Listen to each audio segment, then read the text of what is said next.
I just received.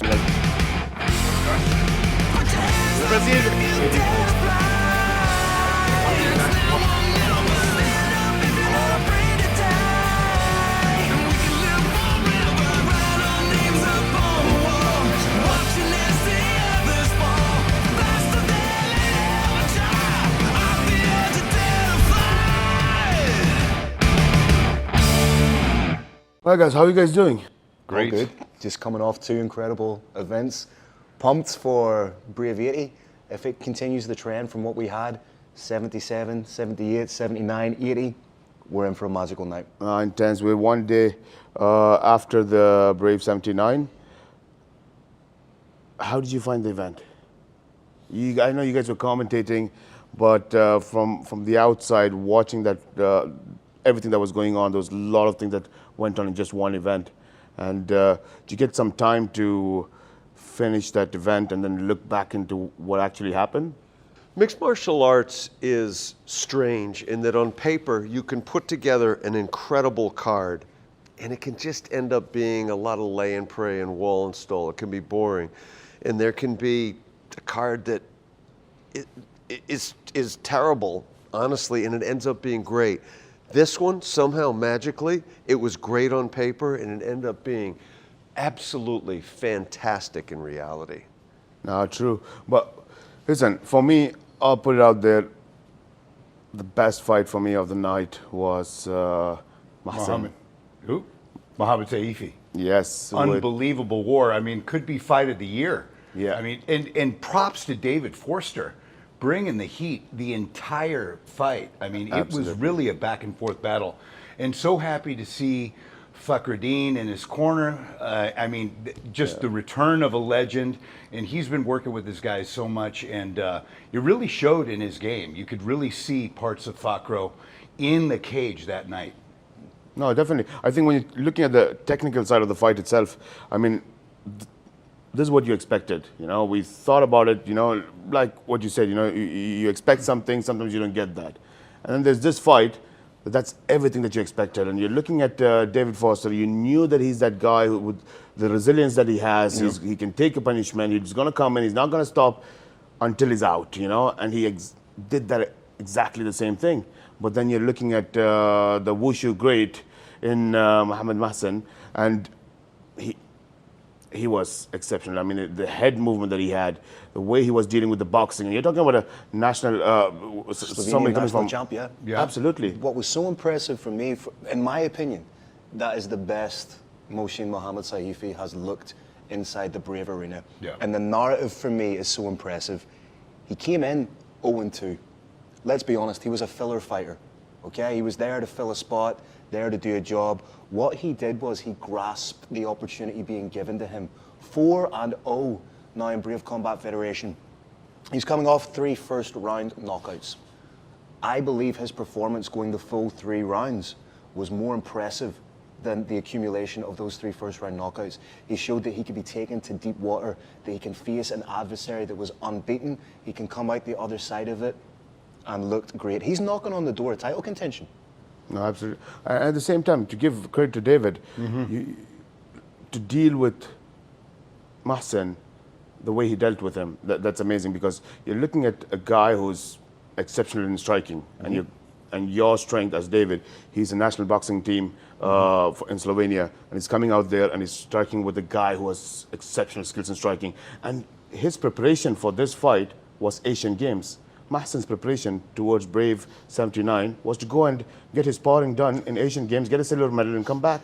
That's crazy, that your preparation is to go to a world championship tournament. And that's why his nickname, I always say that he's got the most fitting nickname as Golden Boy, because the amount of golds that he won in terms of, I don't know, I could be wrong, I really have to look into this, but it's something like 5 World Championship gold medals, 3 World Cup, 3 World Cup, 5 World Championship, 3 World Cup. He's Asian Games, Asian there Championship. should be a statue of this man in his homeland. Yeah. That is how much of a decorated sporting hero he is. And every fight that he finishes, he's asking for the main goal that he's looking for. And I always say that if he gets that, he's going to be the Golden Boy. Oh, without a shadow of a doubt. That would make him one of those rare athletes that is a world champion in a number of different combat sports disciplines. That's unheard of. You see some guys doing it at the the regional, national level, but to do it at the elite level, that puts him in the 1%. Absolutely. And it was a very eventful event with a big upset that we saw with Khamzat Borsmaev. And that's, sometimes it's similar to, we'll get to the Shorty and Nkosi fight. And I always say that it was the first time I watched, I saw it differently than the second time I watched. Because you're thinking something in your head, you already have a narrative fixed in your head about what you think could happen. You have a perception, yeah. Absolutely. So that's what, for me, the first time we were watching it live, I saw the fight and I don't think I really understood what actually happened in the fight and what went wrong, or what was the strength or what was the weakness. How did you see that fight? I want to get to that, but I want to say one more thing about Mohammed Shahid that I didn't say on the broadcast, and I should have. I failed.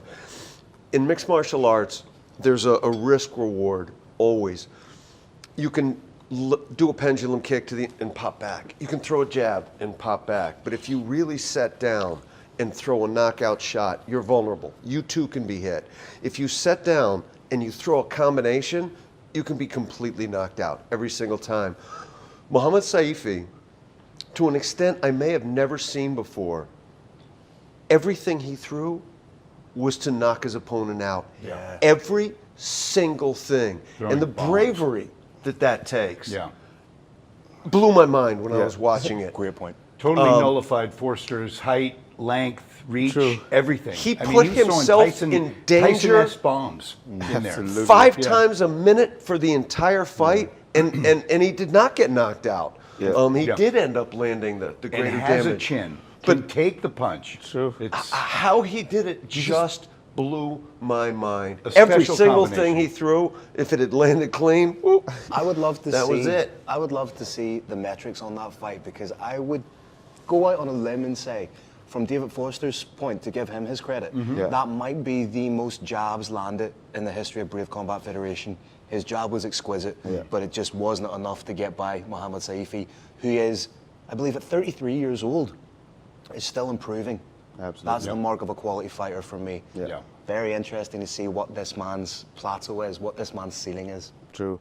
But yeah, it's very impressed with David as well. And I was talking to our athletics director, Sam, and I was like, I love them both. Once you finish the fight, I'm like, I love these guys. I mean, they both are amazing, I mean, David. two rising stars. Yeah, for you sure. can't have a great fight with just one-sided. It has to be two great fighters putting on a show together.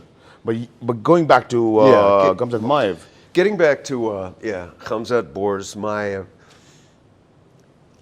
one thing that fans, I think, don't necessarily understand is that everyone fights hurt. That didn't look like the Borsmaev that I know. I'm not casting any aspersions on his opponent. Was that the case, or was Vishvili That just good. so on point? Yeah. I Is think that so- was more of the case. To a I slight agree degree, with that you on almost denigrates the work done by It does, and I'm not Kupavishvili. trying to do that, but that didn't look like the Bors that I know. For me, Kupavishvili just fought a freaking great fight. Yeah. I thought he looked incredible. I said in the pre-show, and I will say this repeatedly, Georgian fighters are built different. There's just something different. We had it with Guram Kutataladze. These guys are just single-minded, Yep. no backward step in them whatsoever. And that was him stepping up a weight division. That was a lightweight stepping up to super lightweight. Yeah. If he drops down, back down to lightweight, what a fight we potentially could have with him and Mohammed Shahid. I don't believe in the superstition about some things, but if you think about it, statistic-wise, Georgian fighters have done amazingly with Brave, whether it's Guram, Ilya Topuria, or Bidzina. I mean, they've had a good record There's with a Brave. legacy there. There's a you know? lineage. And I don't think that as a fight, when you look at when you go into a fight and you see that, okay, I'm fighting a Georgian fighter and the Brave records, they do good. But you know what? The proof is in the pudding. The proof is in statistics. It is happening. You know, that it's becoming a little bit of a cliche that Georgian fighters are going to bring the fight. But cliches are there for a reason, because there's a modicum of truth to them.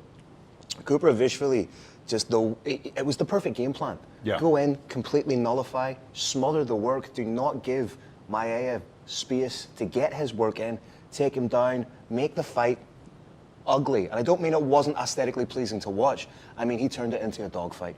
And that is the way you beat someone like Maiev. Beat him at his own game. Yeah. No, he tried the takedowns. He took the back. He did everything that he should be trying. But where would you say that either where he should improve as Gamzat for coming back to the next fight? What would he learn from this fight? And or what do you think was that thing that where you see his weaknesses as? I don't necessarily think he was exposed in any particular way. I don't think we're looking at him now and being like, oh, this was he was a fluke fighter by any stretch of the imagination. He's 23 years old. Mm-hmm. He's still learning his game. He's 4-1. This loss will be the absolute making of him. Yeah. I don't think there was a technical issue. I think there was perhaps a cardio issue. He's not used to someone putting that kind of a pace on him. Pressure. Yes, exactly. He's never been pressured like that. And being taken down to that degree will deplete your cardio. We all know that. We've all wrestled. We all do jiu-jitsu. We've all fought. Being taken down and having to work your way back up just to be taken down again is so exhausting. So I think it's a cardio issue. He needs to do more live rounds of jiu-jitsu, more live rounds of wrestling, and that'll pay dividends. I think that loss for him will end up being huge for his career. And to get it at this juncture in his career, he's going to learn from that, he's going to grow from that, and it's better to get it done early than later. And he's just going to take that experience and grow from it. No, definitely. Yeah. But upset of the night, I think, was that fight, yeah? Yeah, I think that's fair. He derailed a hype train. And again, that's not to be disparaging about Khamzat Maiev, but this was a guy who went viral in his last fight. Chael Sonnen was picking up this guy on his podcast, was really pushing him. So for Kupravishvili to go in and get it done in the manner in which he got it done, incredibly impressive. No, true. But Carlos, just from your end, we knew that this event, we dubbed the main event as All or Nothing because we knew what's at stake. We knew the importance of that fight for both the fighters. And all credit to Smile, an amazing fight and performance as well. And so much, he really needed that.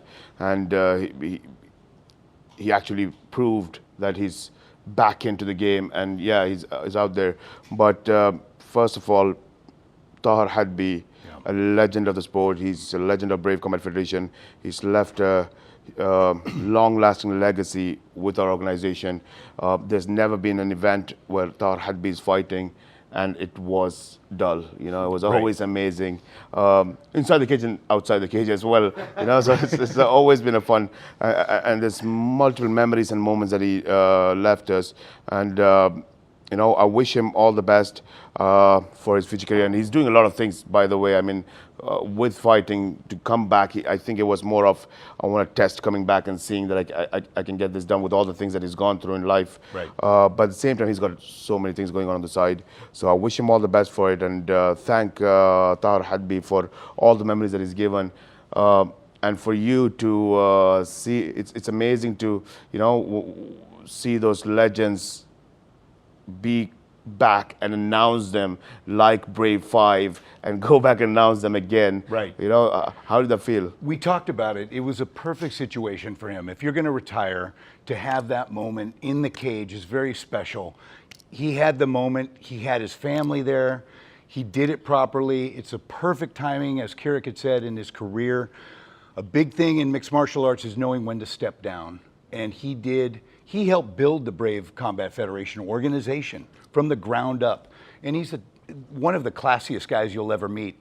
He's an incredible businessman as well. He wanted to be there. He didn't need to be there at this stage in his career. But we had talked about it a little bit on the pre-show of that, you know, you've got two different guys. You've got the Wonder Boy who's 25 and young and hungry and has to be there. And you've got Hadbi that wants to be there. There's a big difference that. And then we talked about 3 years away from the sport. Did the sport evolve past him that quickly in the time he was gone?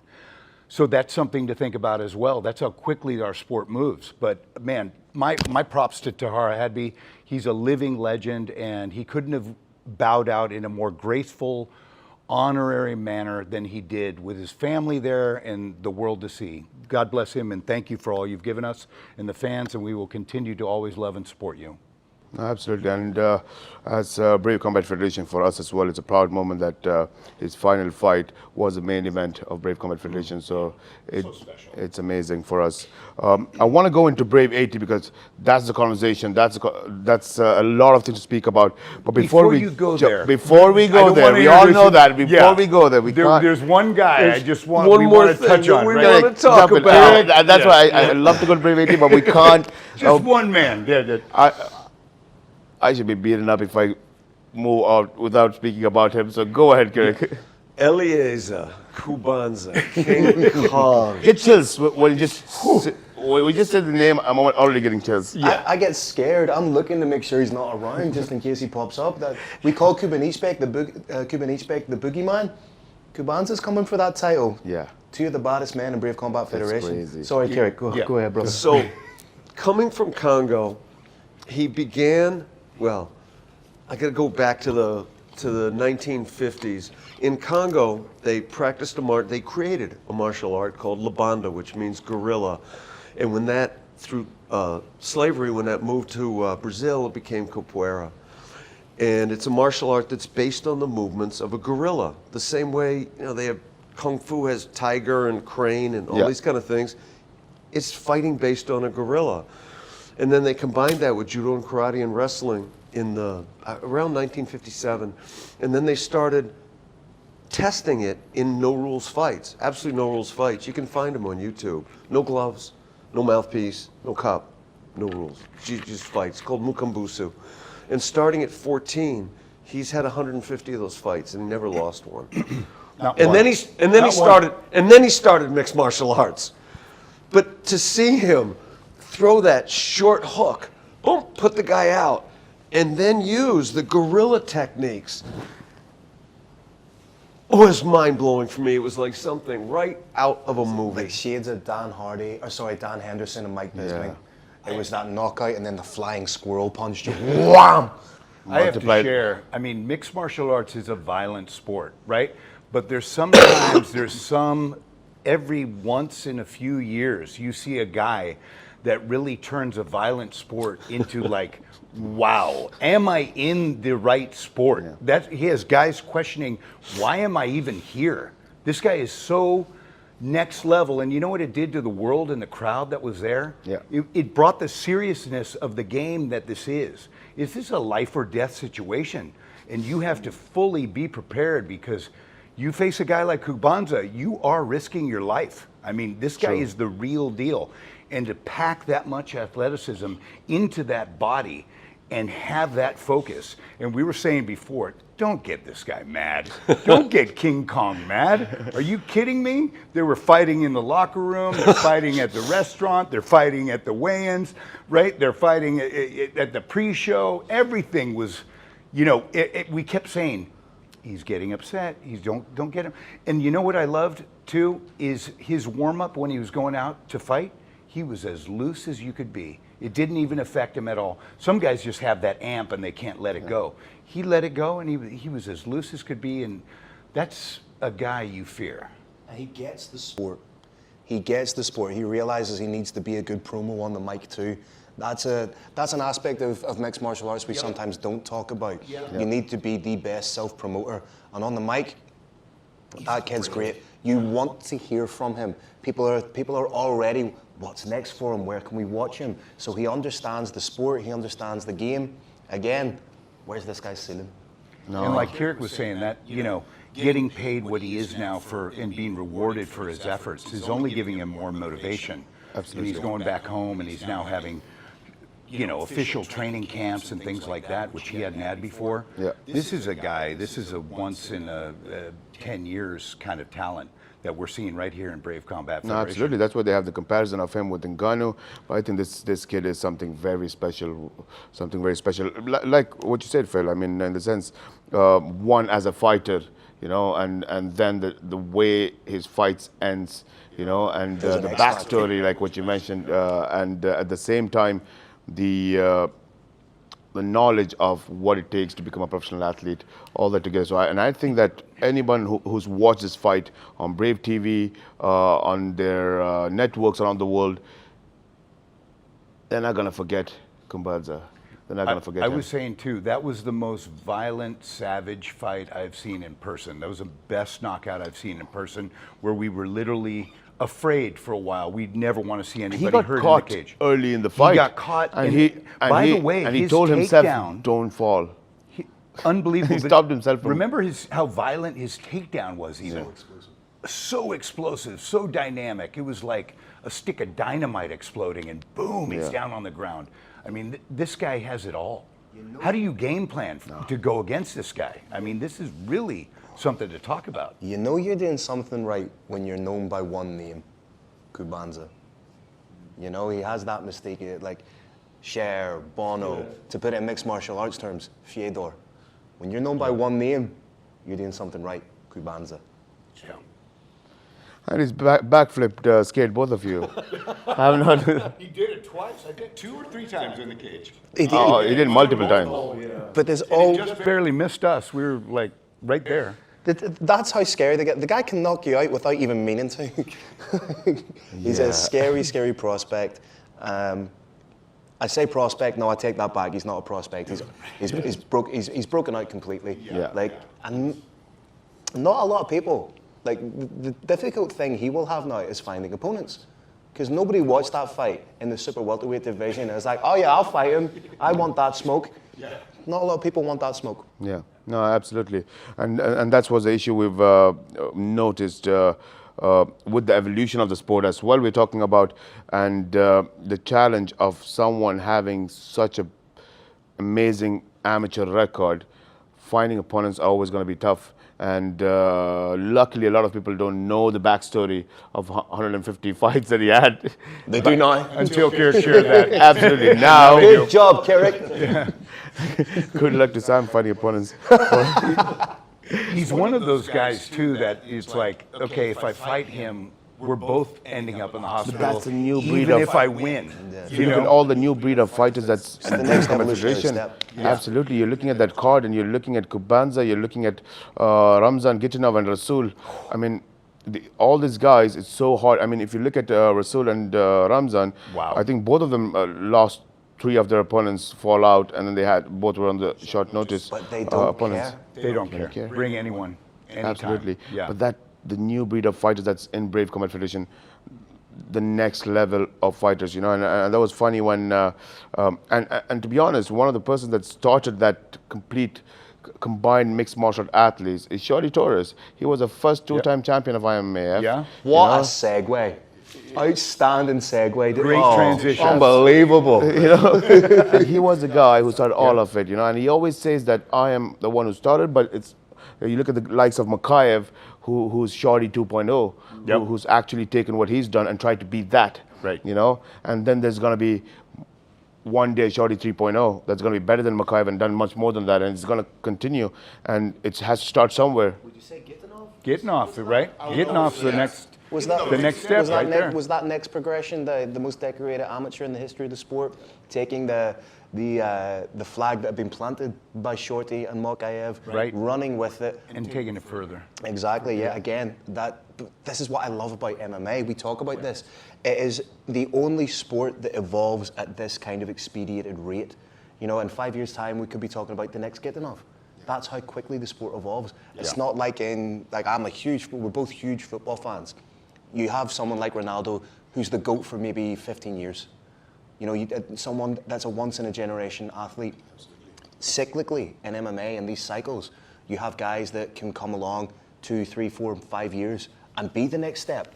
It shows just how quickly the sport evolves. It's so exciting to be a part of that. As we talked about the segue, Shorty Torres versus Nkosi Ndebele, that the crowd at Khalifa Sports City Arena is going to be going absolutely nuts. The world is waiting for this rematch. everybody who saw that fight had an opinion on it. Either they were with Shorty or they were with Nkosi. And whoever won, it was razor thin. I don't think we spoke about this, the Nkosi Shorty one, have we? Right? No, we haven't. Sam, I really want to know what you think about that fight. How did you see that fight? I don't know if you watched it a second and third time. I've kept watching that fight over and over again. I kept recommending to people. It's like you see the movie and you're like, I'm confident this movie is good. I'm going to recommend this movie, you know. Watch it again. Yeah, and this is that fight that everyone I meet, whether it's a referee, judge, fighter, I tell them, you want to watch a fight, watch this fight, because there's so much information from the technical side to the judging and what MMA is today. There's so much information there. I really want to know your takes on how did you see it. Shorty was Nkosi won. When I watched it live, it was completely clear to me that Nkosi won when I watched it live. It was much less clear when I watched the replay. And I've watched the replay probably more than once, 2 or 3 times, I guess. It was much, much closer than I had believed it to be. But, and this is what organizes my thoughts around this fight.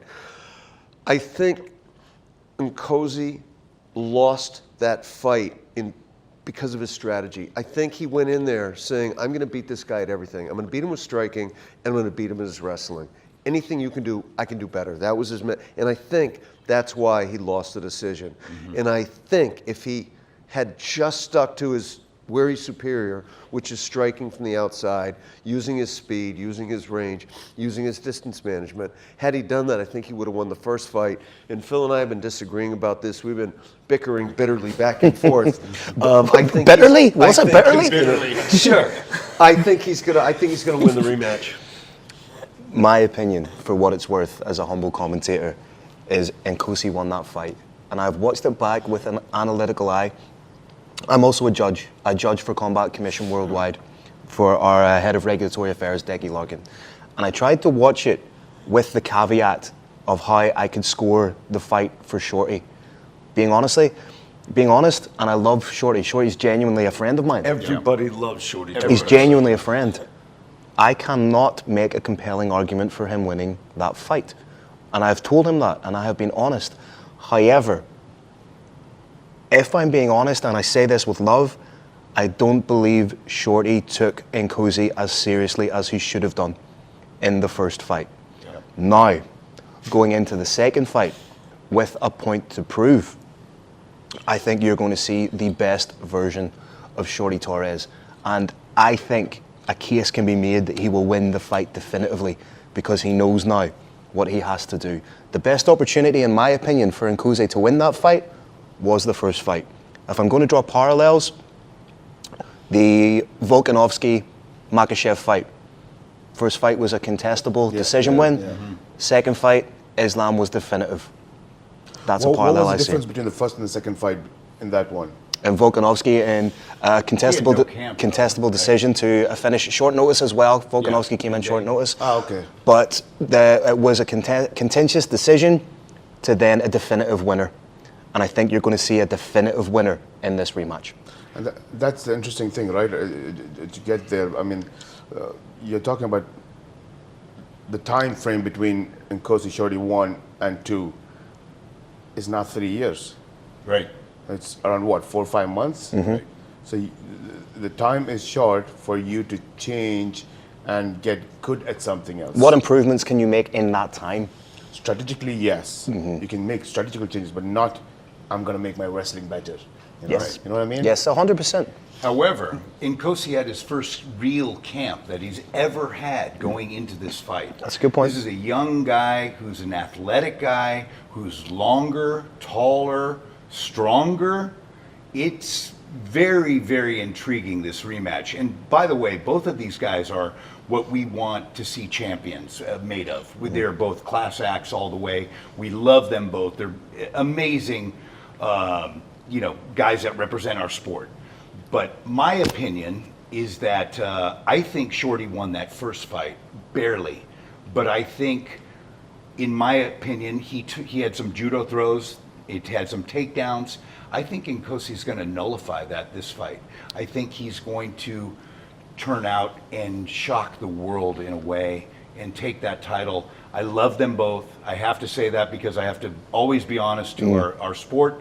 But that's my feeling. I feel Nkosi is going to take this. Question, and one word answer, no explanation. Who has the better fight IQ? Oh, Shorty. Shorty. And what do you think? But Shorty. okay. yeah, And I think But that we've seen those fight IQ. But that comes with experience. Yeah. You're talking about an athlete. If you look at Shorty Torres, sometimes you don't realize that Right. Shorty Torres is looking at becoming a double champ at Brave Combat Federation. Yeah. And this is purely, and you have to understand how far Shorty has thought about his fighting career. He's not doing the things only for himself. right. He's looking at things that's going to affect around him, the organization, the fighters in his weight class. He's thinking too far ahead because that's how much experience he has within the sport. Yeah. He's looking at saying that I was two-time champion in IMF. I was two-division champion in Titan FC. Yeah. I want to be a two-division champion in Brave Combat Federation as well. Yep. I'm not going to go to flyweight ever, and that's not my mentality unless something big comes in. You give me an incentive that is worth for me to, take that torture to go back, yeah, sure. But otherwise, I want to enjoy what I'm doing. I want to have fun. And I want to fight. Where I'm fighting, I'm having fun at bantamweight. And I don't mind going to featherweight and competing at featherweight and becoming a double champ. And he definitely wants to do it. And that's his words, not mine. He actually wanted to do that. And he told me that. But at the same time, when we talk, and that experience from the amateur level where he was fighting, he comes from the wrestling background, so he's done his wrestling. Yeah, and what he's shown in this fight is that he's a wrestler, he's a boxer, he's a judoka. You can see all those skills together, and then you're coming to the amateur world from the wrestling world. He's moving into IMMAF and the amateur sport where you're competing every day with a new athlete 3 to 4 times a day, and then moving into the professional side, competing at the highest level. And here he is, he's a champion, but. And that's why I think that experience matters a lot. And we know the story of Nkosi as well. But that fight, you have to look at Nkosi Shorty 1. There's a lot of factors that was part of it. What did you think of that first fight? Who did you think won when you watched it? I watched it live. I said Nkosi got robbed, and then I watched it again. And that's where I find interesting because I watched it again and I said, we need to have a conversation with referees and judges, because now we can understand referees and judges better based on what would you score. Shorty said one thing. He said that, okay, you tell me, when did you see me in that fight in the worst danger?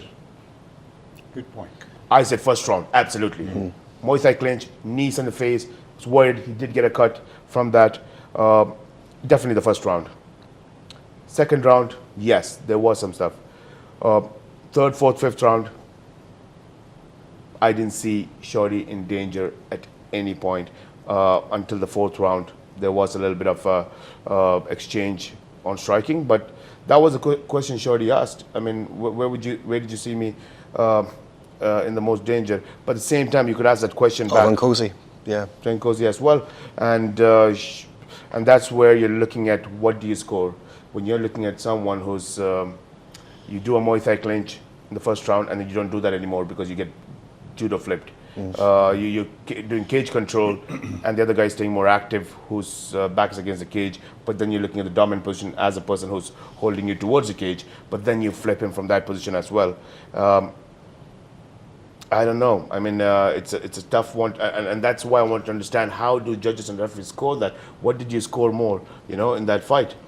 Perfect person to sit down and have that conversation is our head of regulatory affairs, Yeah. Decky Larkin. Decky. That's the best kind of insight we're going to get into that.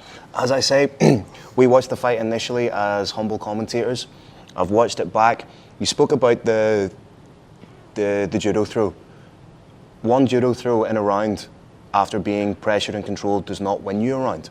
So aesthetically, yes, it looks great. It's high octane, it's high amplitude. But it's the same with a takedown. Unless you're utilizing that takedown, the takedown in and of itself Right. is not the alpha and the omega It's what you do with that takedown. You cannot just take someone down. Gone are the days of looking at a fight under the guise of almost amateur rules. Score a takedown, win a round. Right. Yeah. The progression of MMA nowadays, that's not the case. But you can't even do it at the same time. Even if you take the guy down, you control him on the ground as well, and you are in the top position and you're the so-called dominant position. That's nullified by the fact of your inactivity. Absolutely, yeah, right? Yeah. And that's why I want to ask a question. The majority of that fight, we've seen Nkosi holding Shorty towards the cage. In that position, who do you think was more active? Again, this is what it comes down to, the subjectivity of the people watching it, which is so interesting. Yeah. I 100% get the point you're making, and it's a great point to make. Does the points go to the person pressuring against the cage who's attempting the takedown, or do the points go to the person who's defending the takedown and nullifying the work of fighter A? Again, I think Nkosi was active enough in the clinch with knees, with shoulder bumps, that I think he was the fighter scoring the more points in that situation. Again, just my opinion. And you brought up a great point. To me, I don't think anyone has a higher fighter IQ than Shorty Torres. I mean, this guy, when you talk to him, you don't realize the experience that he's had. I mean, he's been in martial arts since he was the age 5. He had his mom making him run a mile every day since he was 5 years old. That's the kind of upbringing he had. He is one of the most deepest thinkers that you'll ever see in combat sports, and we love that. And I know he may say he's working on himself for this fight and all that, but I know he's done a detailed game plan of what he needs to do to get that victory. So Shorty says this, right? I mean, it's very scary when you listen to it, where he says that this whole year has been about Shorty and Nkosi, right, for him. You know, the amount of the fights being prepared, not happening, getting the fight, fighting, rematch, right. Everything. This whole year was for Shorty, was about Nkosi. So, I asked him a question: how prepared are you for this fight? And he was like, I've been preparing for this fight the whole year. Yeah. There's nothing. I'm not going to prepare for the fight anymore. Right. Because I don't have to. I've been doing this for the whole year. I've been preparing for this one athlete. There's nothing more to do. Yeah. You know. And if you think that there's going to be anything different in this 4 months for Nkosi to go into a new camp, where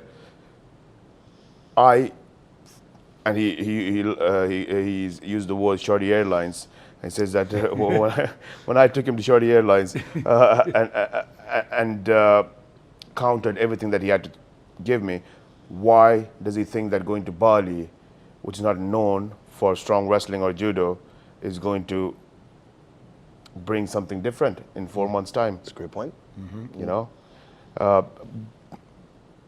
Is Nkosi that kind of an athlete, though, that in that period of time can grow that much?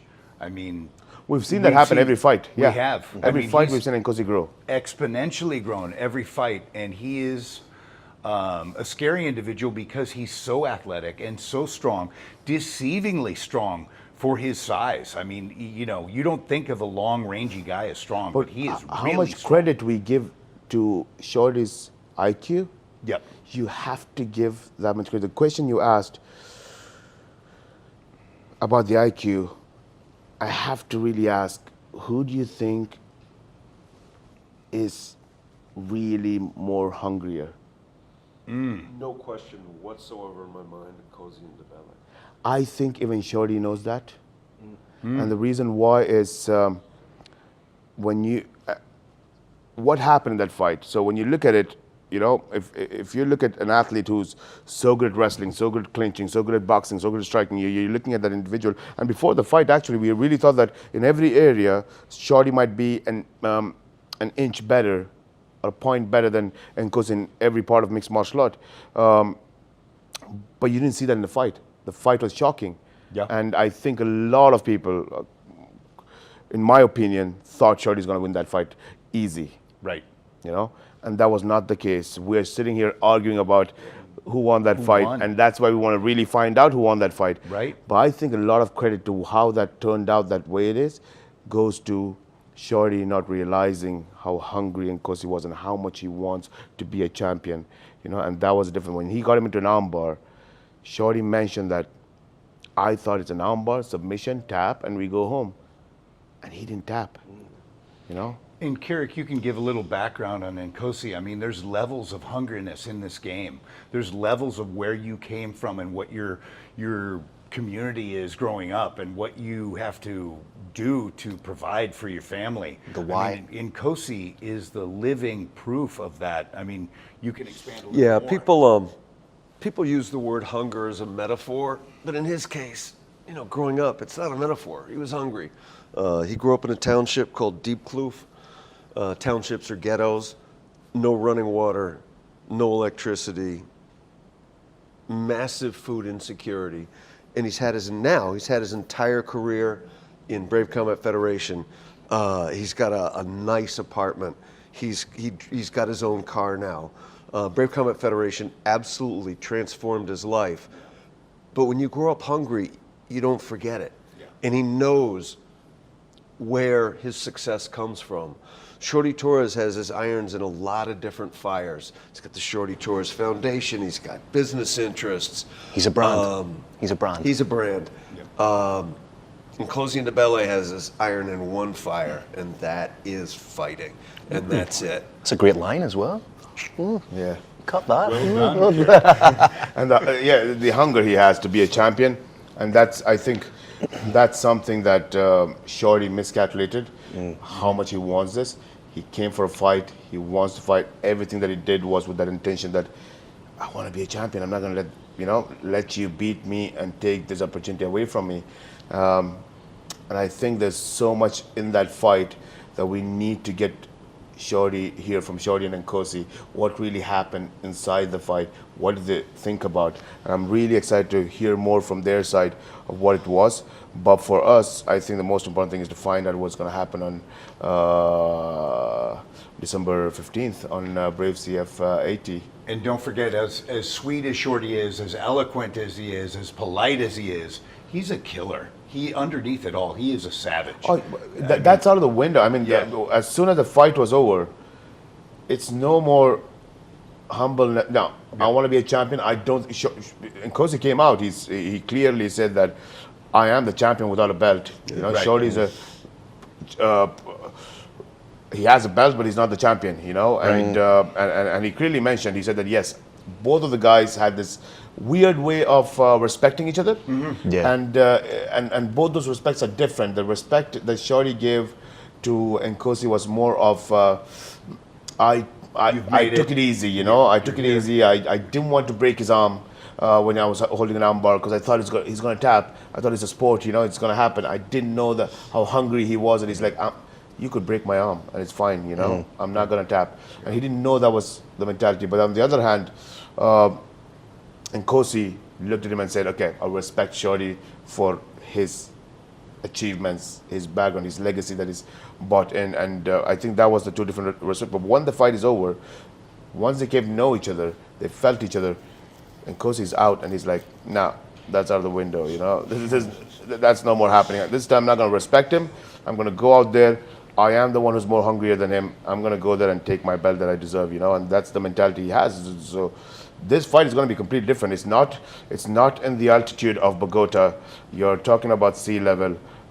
We're talking about what happened in the third, fourth round. A lot of argument is also that Nkosi was, and you saw Nkosi being tied by the fourth and fifth round, and we never seen that happen before. You know, we've always knew that he could go 20 rounds, and it was not that Nkosi we've seen the third, fourth, and fifth round in Bogota. But that's not going to be the same case here in Bahrain at the sea level. It's going to be different. So there's a lot of factors I think in this fight.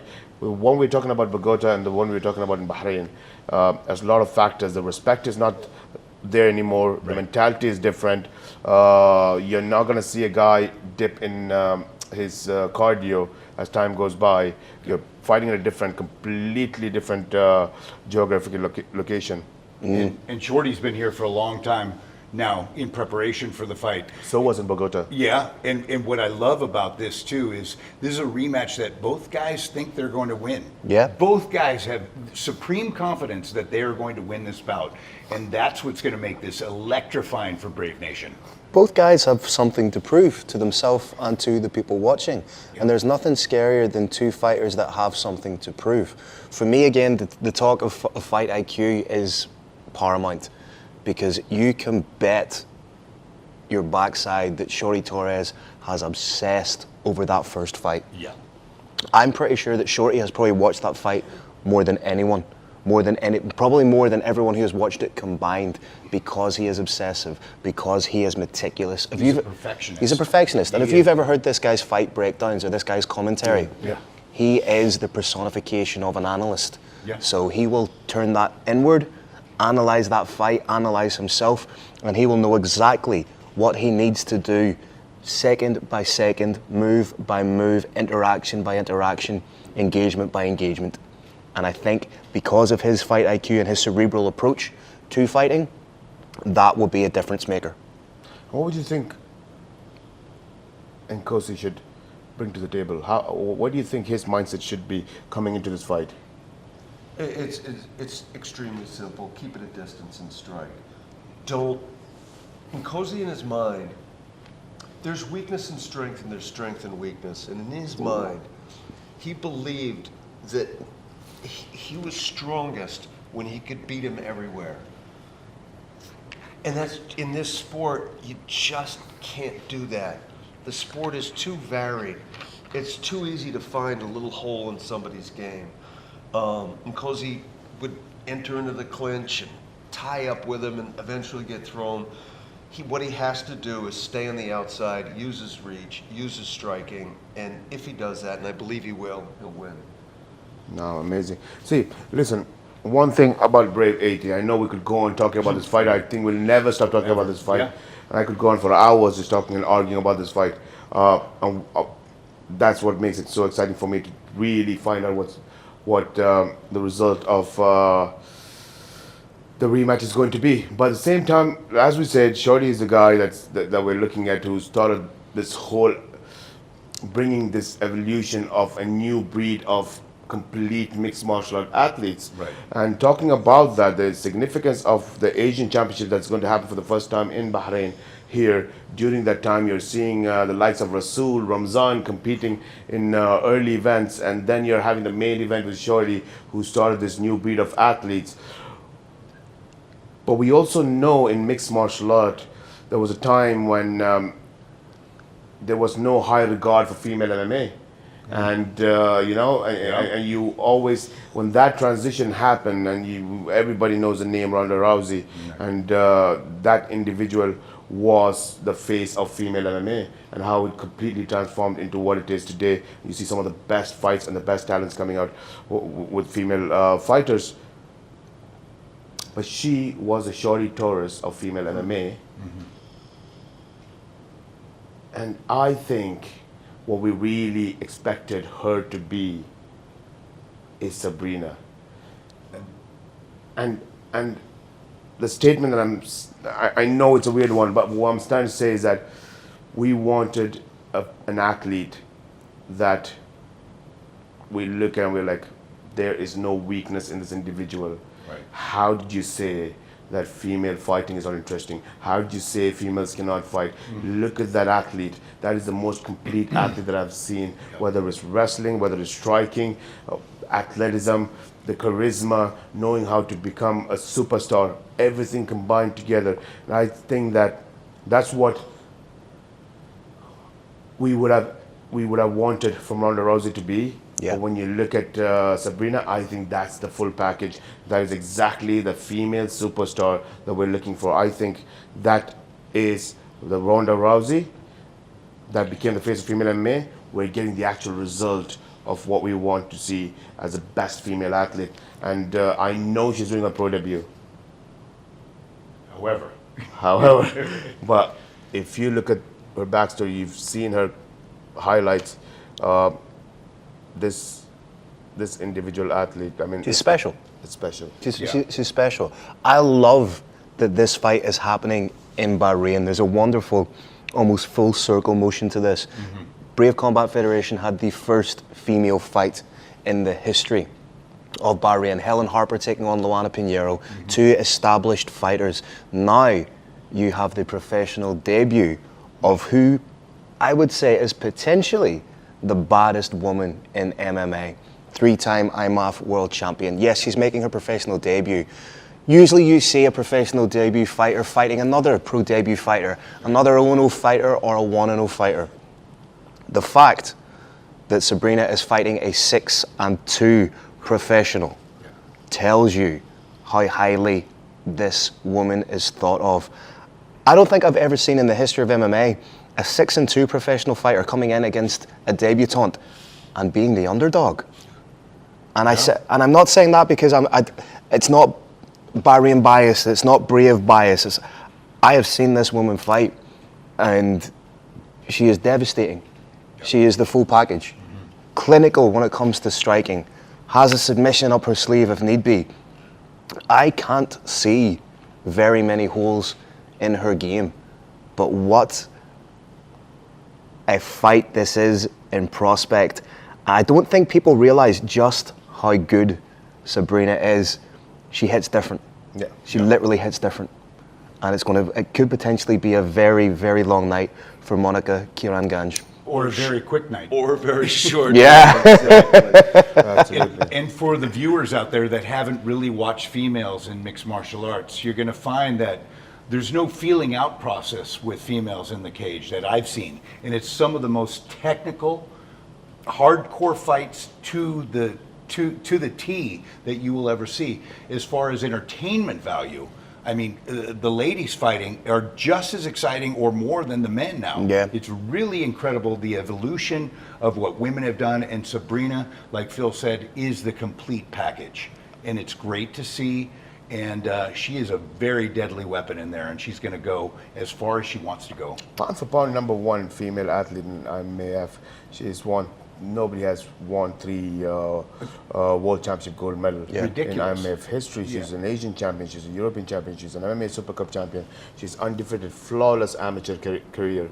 And all that's great, you know, all that's great. But that's one thing I say, forget, tear off the papers, tear off the records, just watch her fight. Right. You have to watch her fight. You see her, she's on her back, the fastest slick arm bars you'll see. You know, She will make you a believer. Yeah. Yeah. And the only way you can truly be like, okay, now I get it, is by watching her fight. And that's why everyone should tune into this fight, because it will be one of those fights where a couple of years from now, you'll be like, I saw that. I was on that bandwagon from the get-go. That's why people should watch this fight. And again, no feeling out process, no showboating in the cage. They're just down to business right away. Oh yeah, Sabrina. I mean, when you come from that amateur background where you're competing, you don't know who you're competing with every time you get into the cage, and you just dare to go take care of the business and get back out. I mean, that's the mentality she has. And Sabrina she really wanted, because we've been waiting for her debut at a pro level, and as Brave, we're like, we want you to do your debut in Brave, and we want that to happen. That's the most exciting time for me personally as well. Yeah. But she said, no, I want to fight in Bahrain. I want to do my debut in Bahrain. And finally, we are here, you know, finally we can make that happen. And that's exciting to have. I've never been, I mean, it might be Mokaev and Sabrina that you're so excited to see a debut fight. But talking about debut fights, and we know how good Sabrina is, how does it feel to have a comeback of a legend who's done everything in Brave Combat Federation? If you think about it, I know you're going to have good time calling that fight and announcing Jarrah Salawi. I'm going to be out of my mind introducing that fight. And I mean, we've seen everything. I mean, that Jarrah and Brave go hand in hand. They're synonymous with one another. How do you feel having Jarrah back on? It's a dream come true. And maybe I shouldn't say this, and we can edit it out if it's impolitic. But I think the return of Jarrah to Brave Combat Federation is just, it's needed. When Jarrah was fighting for regional Arab promotions, they would use him for a small local audience. And when he went to another global mixed martial arts organization, it did nothing for him. It didn't raise his profile at all. It was in Brave Combat Federation that he achieved global renown. This is where he belongs. This is where he belongs. This is home. When you have legend fighters like that in the Arab world, I don't like to see them fight in other global organizations because they're just a little cog. They're just a little part. Doesn't do them any good. I don't like to see them fight in regional ones because they're just using them, which is their job. They're putting butts in seats, local seats in a little arena. But Brave Combat Federation is a different animal. Brave Combat Federation can take fighters from the Arab world or any world and bring them out to the globe. And so I love the guy's fighting style. I love the guy's personality as a man. But above all, to me, what this represents is what Brave Combat Federation does for fighters, not just in the Arab world, but everywhere, which is bring them to the world. No, absolutely. I think that's one of the reasons why it was crazy for me to have Jarrah back, because when we had this conversation, he said that you're having a card with Arab legends versus UK and Ireland. Right. I need to be on that card. I need to be on that Perfect card. fit. What does it take to make that happen? I said, we need to talk, we need to talk. Yeah. Like, I need to be on that card. And his team got in touch with us, and they were like, let us know how to make it happen. Right. He wants to make it happen. And that's something that's, for me, I feel like, it is, in a way, it's everything that you said, and to add to that, that he recognizes, he recognizes the importance of when the world is watching Brave Combat Federation, and he knows the importance of the world watching Brave Combat Federation and how the Arab talents in Middle East have become global stars, and like you said, from different parts of the world.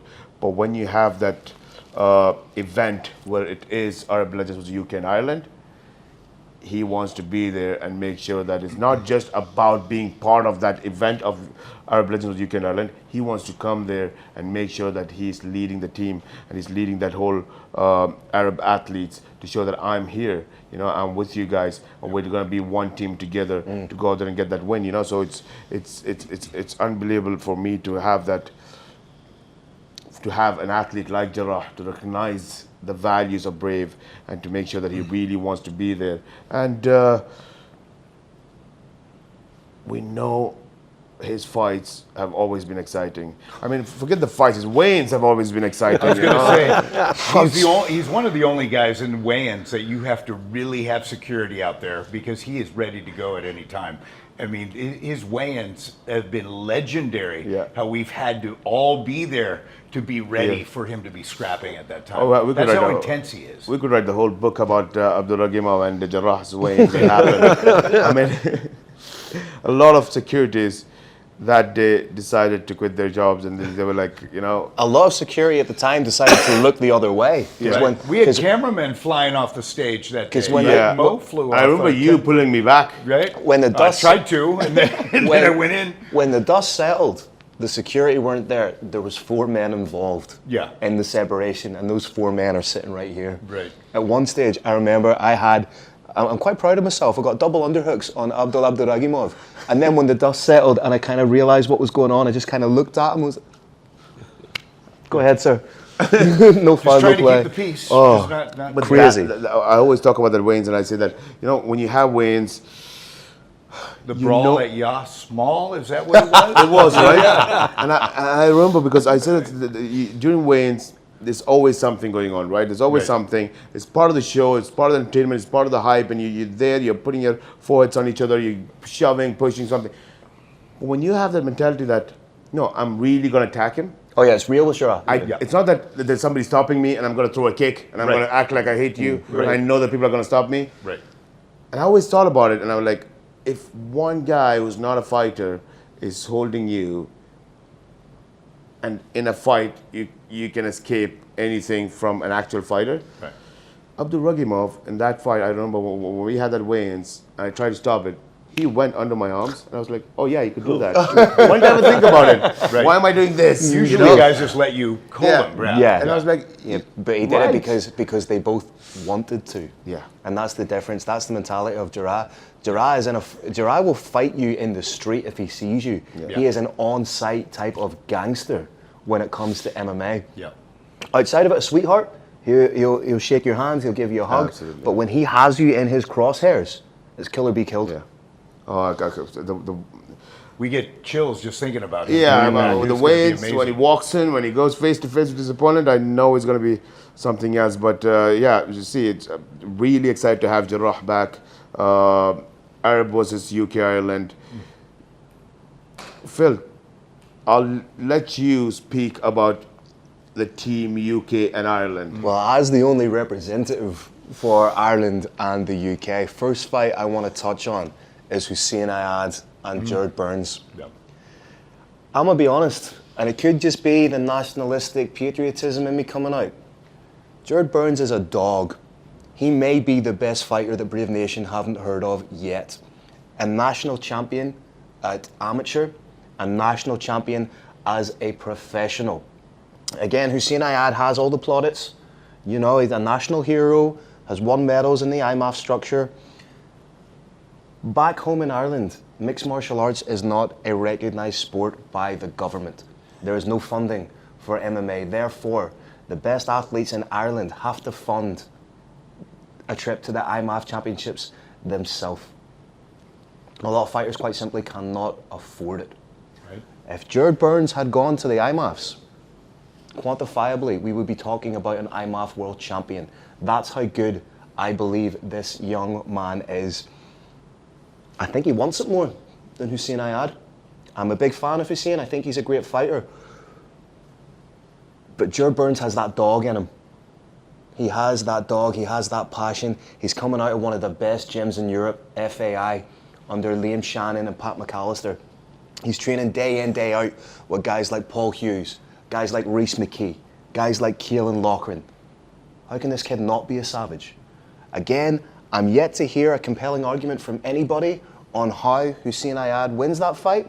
If anyone has a compelling argument, I'm willing to listen to it, Burns but I will is refute coming it. to the home of Hussein Ayad. Yeah.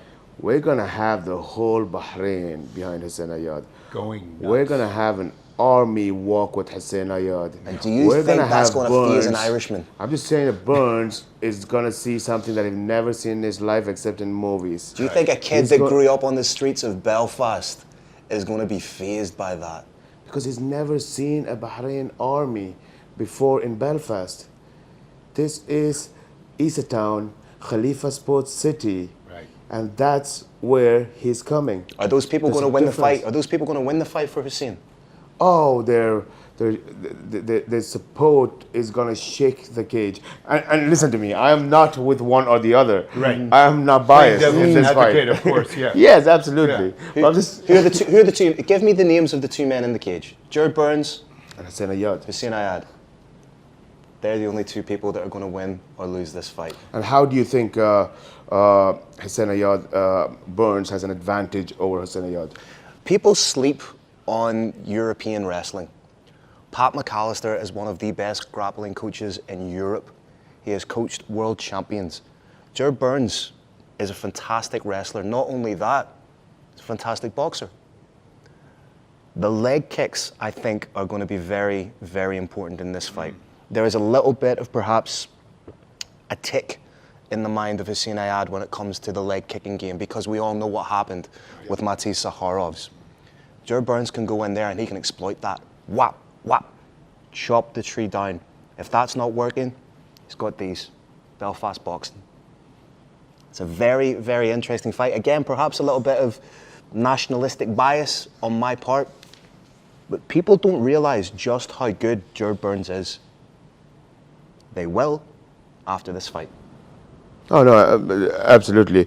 Just the idea that I always feel like when you're fighting, for me, I think with Hussein Ayad, we're looking at him mostly as a striker, and that's where we see his strength is, and he's very comfortable when it comes to striking. A lot of people don't give credit to his ground game or his jiu-jitsu, and maybe it's just because he doesn't like to be there so much. But there is no escape from a camp that finds wrestling and grappling as the priority when it comes to KHK. And I think whether you like it or not, you're day in, day out training with these guys. And if you're absolutely, and that's what you're doing every single day. And if you're looking at even for this fight, the preparation for Hossein Ayad, I mean, you have Shorty Torres here like 2-3 weeks before, and they're training together. You have the whole KHK team in behind. So I think it's more about which Hossein Ayad we're going to see there. And I think when it comes to wrestling, so you need to talk about, yes, I agree that Burns has great wrestling, and yes, a lot of people are Sleeping on it a little bit. absolutely European wrestling, right? Nobody talks about it much. But at the same time, would a good wrestler surprise Hossein Ayad or bring him something that he hasn't seen before? He's been wrestling with some of the best Dagestani wrestlers, day in, day out. So sure, unless he underestimates the wrestling of Burns, like you said, like if you say, I don't think he's gonna do, he's gonna be tough at wrestling. I think I can get with it. I don't have to worry about sprawling or defending the takedowns as much as I'm fighting a wrestler from Dagestan. But that's where I think it's what you're gonna enter with into that fight. But in terms of what Burns is gonna bring to Hossein Ayad, I think when it comes to wrestling, he's very comfortable in that space. But when it comes to striking, that's his world, and he's comfortable there as well. But yes, you mentioned an important point is the injury that he had, and he's coming out of that injury. Right. And he hasn't, this is going to be that fight where I feel like, that's what I mentioned, that there's going to be a huge support from Bahrain coming to Hossein Ayad. And, it's something that you have an athlete fighting one of the most important fights of his life, and that's clearly Hossein Ayad's most important fight of his life is this event. It's so important for him to perform, so important for him to show that I'm back from that injury, I'm back, I have fought, but now I'm back to fight at the highest level, and he doesn't have an easy opponent, and we know that it's going to be a tough fight. So all the support and value and the power and the energy that he can get from the support of the Bahraini crowd, he's going to call for it, and the Bahraini crowd is going to answer for it, and they're going to come to give that support, and that's what's going to happen. And I can feel and I can hear that crowd already there, He's going to feed off of it. I mean, when I go around Bahrain, you realize though how well respected and liked Hossein Ayad is by the Bahraini people. Yeah. I mean, he really is kind of the people's champion. He really is a popular fighter. Everybody that I talk to loves him. They say he's a regular guy. He's one of us. We've shown that he can do what we could do if we put our minds to it. He's like a role model in that way. He's a hero in many regards. So I know he's feeling that, and I know he wants to show the Bahraini people and make them proud and make the world proud. So it's going to be a very, very interesting matchup. But that stadium is going to be going absolutely nuts tonight. Absolutely. This fight for me illustrates something else that's very important to me, and that's fairness. Sam, the matchmaker, could have found Hossein Ayad a fish. Could have found him an easy fight. Yeah. This is anything but an easy fight. This is like an underdog fight. And the judging is going to be completely fair. Brave Combat Federation is Bahraini based. We've been in more countries than any promotion in mixed martial arts history, but it is Bahraini based. This is a star here in Bahrain. The organization easily could have found someone to fight him who's a fish, but that's not what happened.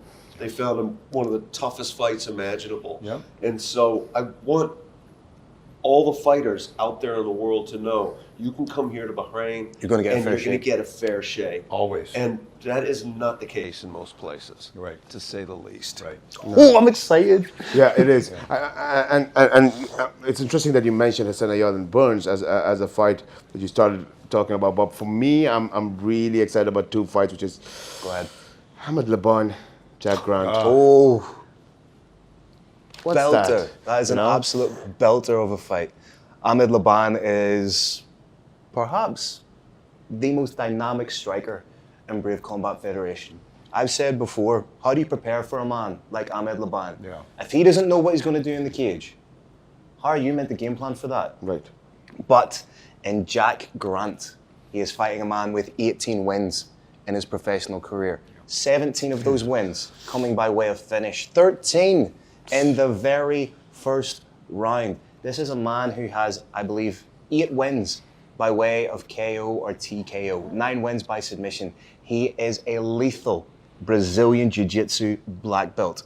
Ahmed Laban's last fight was against Carl Booth. I love Carl Booth, a great fighter.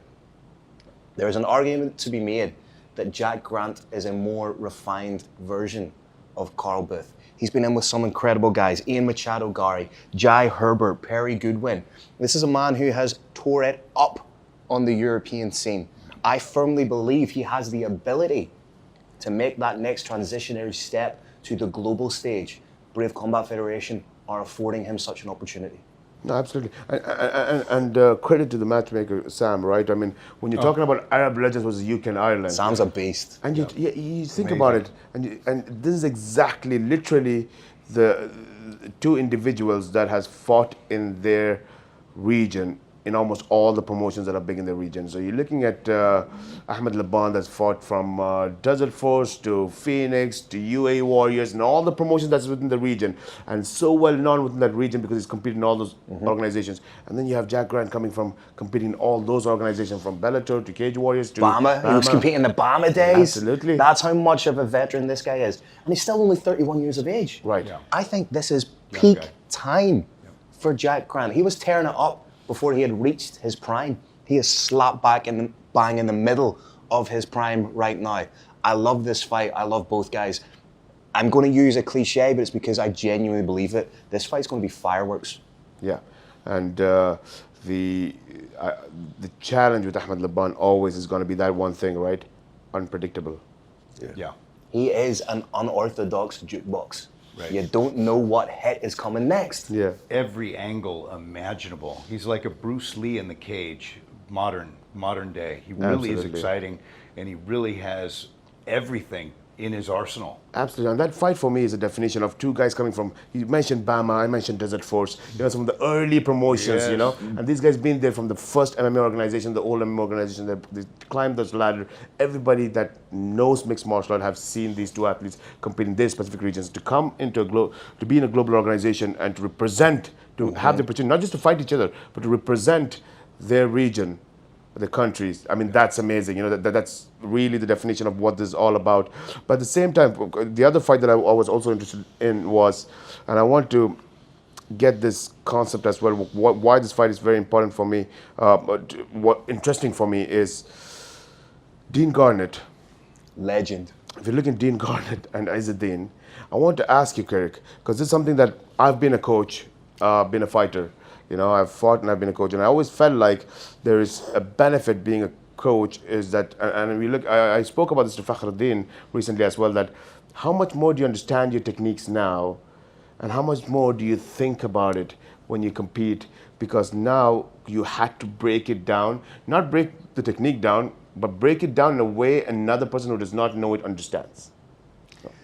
That's such a great question because I've actually been thinking about it. I was at my friend Joe Lozon's gym, and he was teaching a technique, and he showed some aspects to it that I didn't know. And I told him afterwards, dude, I really like watching your pro class because I didn't know.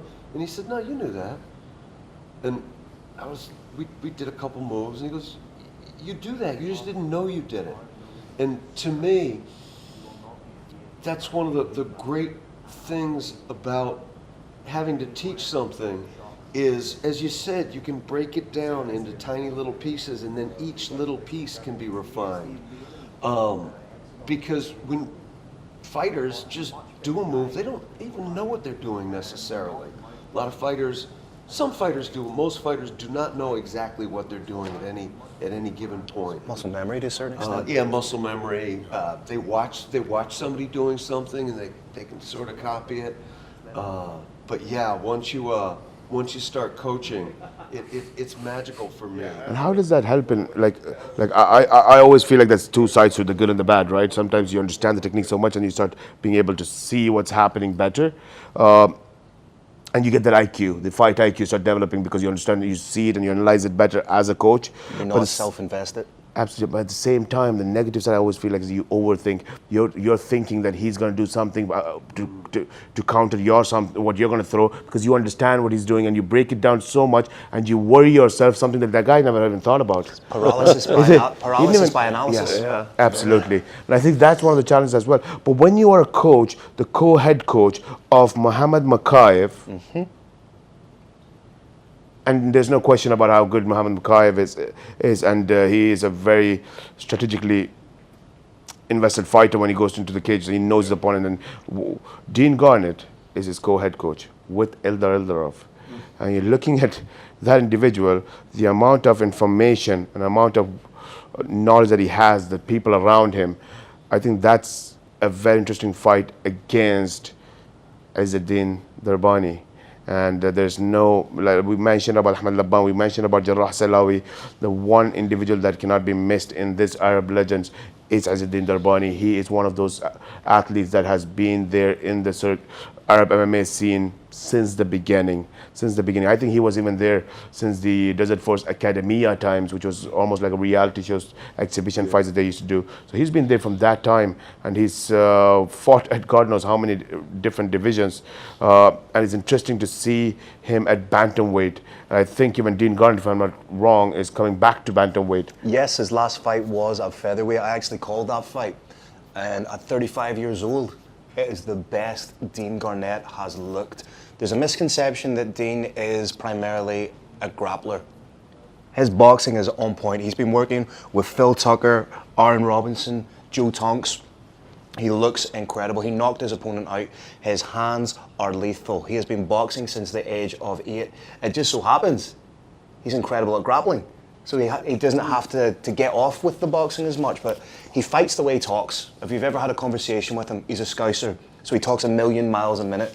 That's the way he fights. And now with his striking coming up to that next level, at 35 years old, you don't usually see that with a lighter weight fighter, at bantamweight or at featherweight. That development now in his game, I believe he's a force to be reckoned with. But that's the thing with Izzeddin as well. I mean, when you look at Izzeddin Darbani, you're looking at his last 7 fights, he's 6-1 in his last 7 fights, and his only loss is against the champion, Shorty Torres. And he went to the distance with Shorty Torres, and that was his debut in Brave Combat Federation against Shorty Torres. Was that his first time at feather or dropping down? First time at bantamweight. At bantamweight, so yeah, bantamweight. So that has an impact as well. First time making debuts that in cut. Brave, first time in bantamweight, fights Shorty Torres, went to the distance, and that was his only loss in the last 7 fights. But then you're looking at his fights, and we're looking at Izzeddin. We're always looking at how good of a striker he is. You know, we know how good of a striker and power puncher he is, but when you look at his last 6 fights and his wins, so we have 4 finishes, 3 of them has been submissions. And nobody talks about the danger of his submissions. And it's always about his striking. But in order to utilize it's kind of the transverse of Dean Garnett in that respect. But in order to really utilize that submission skill, he has to get close to Dean Garnett. Now, Dean has fought a lot at featherweight, fighting the bigger guy. There's more of a size balance in this fight. He has to get close to Dean. I think Dean wants to get close to Izzeddin. I think Dean's going to use his boxing. Because Izzeddin's got a better reach. I think Dean's going to use his Izzeddin boxing. wants the distance. I think Izzeddin's going to dissuade him from that desire to box. Interesting. I know who shoots first for the legs in this fight. You think so? Who do you think shoots first? Absolutely. Who do you think shoots first? Not Izzeddin Darbani. Gentleman's bet? Bet. It's a great fight. It's a really, and again, we're playing a little bit of devil's advocate and back and forth here. I mean it. But very well played. But at its core, it's a fantastic fight. The dynamics within this fight are incredible. And it's going to be, like, you see the kind of intensity that Izzeddin brings. Yeah. Dean Garnett is a tough, hard-nosed Scouser. He will not be fazed by any of that. and I think he's maybe going to shock Izzadine a little bit. He's still a hexagon. He was Dean Garner was a hexagon champion. He is the reigning hexagon featherweight champion. Fought a much bigger guy in Lucas Corbage and knocked him out in the 3rd round. And that's why I think, now Lucas Corbage is a much bigger man than Izzadine Durbani with a bigger reach. Dean Garnett handled him. Just throwing it out there. Just let that land. Yeah, that's gonna be fun. But to going back to the UK Irish fighters, I want to know a little bit more about Griffiths, who's fighting. Oh, I love that kid. I love that kid. He is 6-0 as a professional. However, he hasn't fought since 2018. But in that time, he has been competing in bare knuckle boxing. Now, obviously, I'm a huge advocate of bare knuckle boxing. I've fought professionally in the sport. I absolutely love it. The thing with bare knuckle boxing, because of it's exponentially different from gloved boxing. They're two different sports entirely. You cannot compete in bare knuckle boxing and not become a better striker. Griffiths will become I think his hands will have improved vastly for MMA because you need to be a little bit more strategic with your shot selection. You can't just go in wild because you'll break your hands. You will break your hands. You have to be tuned in with your shot selection, and I think that will pay dividends in his striking. But he's fighting a great guy in Abbas Khan, a guy who has fantastic striking as well, a former national boxing champion, if I remember correctly. So these two guys with incredible hands are going to meet in the middle. I would love to see, and I'm probably putting the commentator's curse on it, I would love to see essentially a boxing match in MMA gloves in this fight, because I think both guys are very, very confident in their striking. It's going to be a great fight. Oh, that'd be amazing. Yeah, I've seen Abbas box for a very long time. He actually came, his focus in his career was to become a boxer. It was never about MMA. And eventually when he understood the opportunities that lies in front of him in mixed martial art, the sport of mixed martial art, he did the transition. And I always felt like it's going to be very tough to make that transition when you didn't even have your heart into that sport, and you had to know about the sport, identify, understand it, and then love the sport and do all of it at the same time. It would take a little more time for some of the athletes, but not for Abbas Khan. He went on to be very consistent. Now he's one of the coaches at one of the best gyms in Bahrain for mixed martial art. He's coaching the youth, he's coaching athletes. He's have his athletes competing in competitions in Saudi Arabia, in UAE, and doing successfully. And for him to become an African Open championship gold medalist, it shows how much the amateur circuit helps these athletes for transition, but at the same time to go out there and perform at that level. And I think Abbas has become a different individual when it comes to, and it was consistent. It's consistency. Yeah. Like you don't see the Nkosi in Abbas. It's not like every fight you see a completely different person. You know, there's so much that is learned. No, you don't see that. You see that slow and steady, yeah. and he's always consistent. You will see that fight where he keeps his hands sharp. He keeps his hands to the basics. You're not going to see anything unpredictable like Ahmed Laban. You're going to see everything to the basics. Fundamentally so sound. Yeah. Yeah, It's always and we've seen the growth of him over the years. He's a grinder, as Kirik would say. He just keeps going to the gym, getting better and better and better, slowly, and just taking it to the next level. You talk about a guy who's got respect and admiration worldwide. I mean, he really has the whole package in that regard too, and couldn't be a nicer guy as well representing our sport. No, absolutely, and I think that's what makes this card fantastic, right? I mean, you're looking at Arab legends with versus UK and Ireland.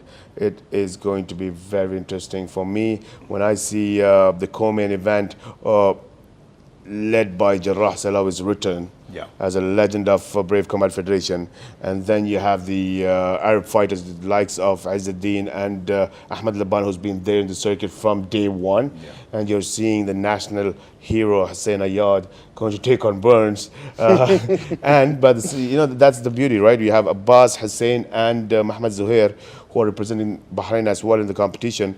You're going to see that. The national vibe and the mixed martial lovers coming to support their country, but at the same time you're going to have the eyes of the whole Middle East on this event when we are having the best of Middle East compete against UK and Ireland. And I think from what we have heard, we're going to have an exciting fight from the UK and Ireland team. I think it's going to be, again, obviously I have a little bit of bias going into this, but if I'm an MMA fan, if I'm someone who truly understands the beauty and nuance in our sport, I'm sitting at home rubbing my hands together. I cannot wait for this. And this will have, I very rarely make predictions because they come back to bite you, but there will be moments, there will be, as you would say, beep beep or bleep bleep moments in these fights. And the dynamic running through it. And once again, credit has to go to Sam Brett. Yeah. He has put together an incredible card, and that's a man who understands those little nuances of the sport, the dynamics. I get to sit cage side with this man and call the action. I get to listen to this man, the best in the business, call the fighters into the cage. I'm living the dream. This is incredible.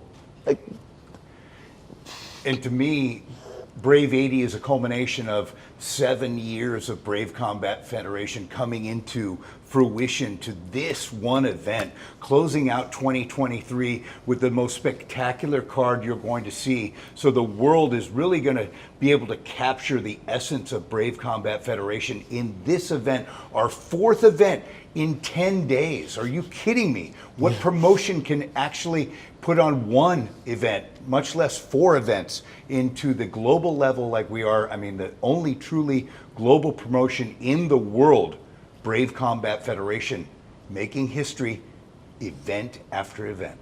No, definitely. And before we close this conversation, definitely the 4 events, I know we're all a little bit exhausted from. Worth it though. I mean, so definitely fulfilling to give back and to absolutely. do what we And love. I have to. I don't want to, like you said, you don't want to get into the prediction side, but one fight, I want us to go into the prediction. We have to look at from the tribe of Zulu against the streets of Chicago. I need the prediction, Kirik. Nkosi Ndebele by decision, 3 rounds to 2. Shorty Torres, finish. Round? Not going that far. Shorty Torres, finish. Love both men, but Nkosi Ndebele, decision. Your prediction, Yes. boss? When I Hawk. spoke to Shorty Torres, he told me that it's not for him, it's for everybody involved to close the subject between him and Nkosi. And he said something very scary, that he said that his nickname is the future. I am the present and future is the afterwards. Wow. So for now, he said, if you have to ask me, I don't want this to go to decision, and I don't want him to go out and say that I won. I want to end it by finishing him. So I asked him what's his prediction, and he said he says it is going to be second round. He's going to put Nkosi to sleep. Love to hear that.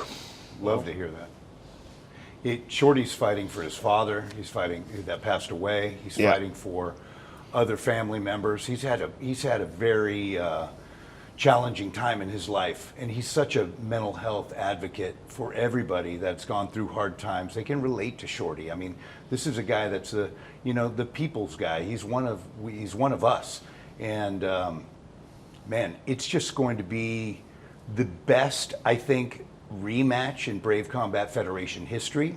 I think we're looking at the best fight again for the world to see, and it's all on the biggest stage in the entire world to close out 2023. You can't get any better than that. December 15th, Brave Combat Federation 80. See you guys there. Let's go. We can't wait.